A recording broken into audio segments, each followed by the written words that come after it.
তো আপনারা এখন প্রত্যেকেই মোটামুটি রেগুলার খবরের চ্যানেলে পার্টিকুলারলি সোশ্যাল মিডিয়াতে দেখছেন বাংলাদেশে বর্তমানে কি অবস্থায় দাঁড়াচ্ছে। আমার সবথেকে প্রশ্ন আপনাদের মনেও নিশ্চয়ই এই প্রশ্নটা জেগেছে যে আল্টিমেটলি এরা প্রোটেস্টটা কার এগেইনস্টে করছে? কি কারণে করছে? আর এদের আল্টিমেট এইমটা কি? সত্যি বলতে কার এগেইনস্টে প্রোটেস্টটা হচ্ছে? বাংলাদেশে তো বর্তমানে কোনো সরকার নেই। নতুন করে ভোট হবে।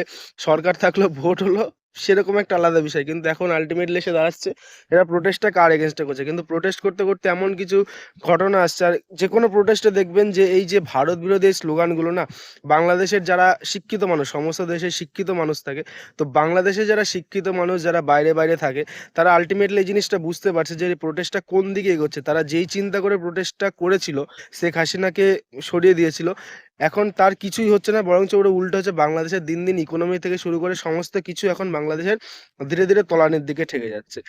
এই রিসেন্টলি আরো একটা খবর এসেছে বাংলাদেশের নাকি আরেকজন লিডার তাকেও শুট আউট করে দেওয়া হয়েছে। তো আলটিমেটলি এটা কোনোভাবেই ঠিক না। কোনো এরকম শুট আউটের ঘটনা কোনোদিনও মেনে নেওয়া যায় না। সে যতটাই আমাদের প্রতিবেশী দেশ হোক আর যেরকমই কন্ডিশন তাদের হোক। বাংলাদেশ রিসেন্টলি যে স্টেপ নিয়েছে, তারা বর্তমানে ভারতীয়দের ভিসা বন্ধ করে দিয়েছে। যেমন ভারত স্টেপ নিয়েছিল ভিসা সেন্টার বন্ধ করে দিয়েছিল, বাংলাদেশও সেরকম একটা স্টেপ নিয়ে ভিসা সেন্টার বন্ধ করে দিয়েছে।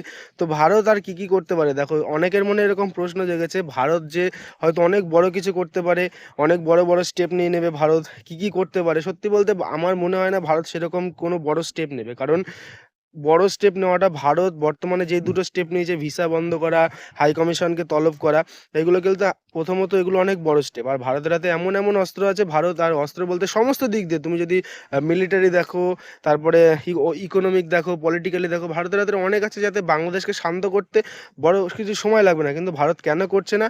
কারণ ভারত যদি কিছু করে না, সেটা হচ্ছে সাউথ এশিয়াতে ভারত সবচেয়ে বড় ইকোনমি আর সবচেয়ে মিলিটারিতে ভারত হচ্ছে ওয়ান অফ দ্য বেস্ট ওয়ার্ল্ডের মধ্যে। ভারত কিছু করলে সেটা একটা অনেক বড় ঘটনা হয়ে যাবে। তো ভারত এমন কিছু আলটিমেটাম নেবে না যাতে আলটিমেটলি সম্পর্ক খারাপ হয়। আর ভারত এই জিনিসটা ভালো মতো বোঝে যে বাংলাদেশের যে রিসেন্ট কন্ডিশন এটা কি কারণে হচ্ছে।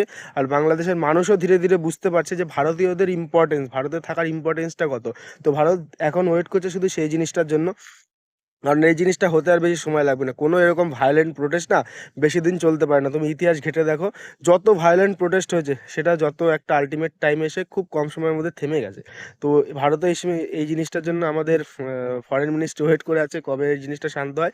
তো ভারত তেমন কোনো বড় স্টেপ নেবে না, কিন্তু এরকম টুকটাক স্টেপ চলতেই থাকবে, যেটা হয় আর কি। ঠিক আছে, পরে ভিডিওতে দেখা হবে। Thank you.